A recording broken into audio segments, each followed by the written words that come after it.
Traduire les mécanismes de négociation collective et les dispositifs de flexibilité interne de l'allemand au français. L'enjeu du séminaire organisé par France Stratégie sur ce thème allait bien au-delà.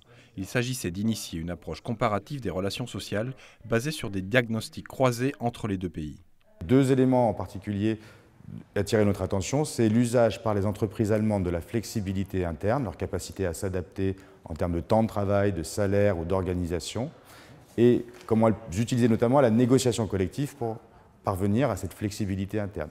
La capacité d'adaptation de l'économie allemande à la conjoncture mondiale a été révélée par la crise de 2008.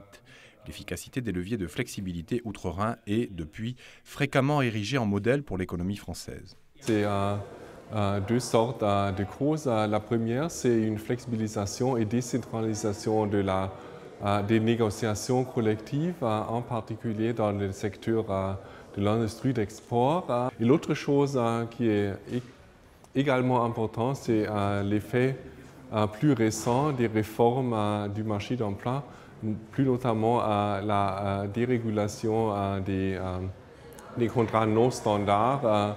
Pour les nombreux experts issus du monde académique, des administrations, d'organismes privés et du monde syndical conviés au séminaire, les mécanismes sous-jacents du miracle allemand doivent être clairement exposés.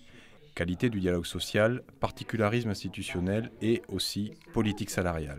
This labor market reforms might have, and as we look back in Germany now, I think you can summarize it as external flexibility measures widening the low-paid sectors, whereas internal flexibility measures like short-time work and working time reductions actually brought us over the crisis.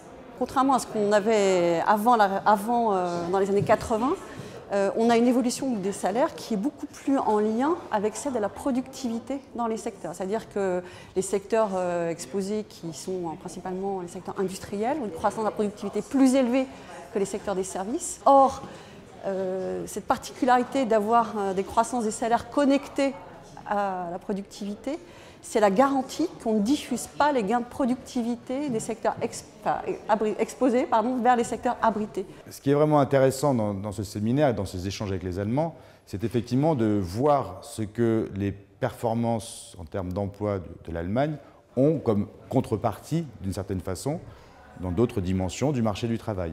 Ces approches comparatives des trajectoires des deux pays dans la crise économique auront permis de clarifier le champ des enseignements possibles pour l'économie tricolore.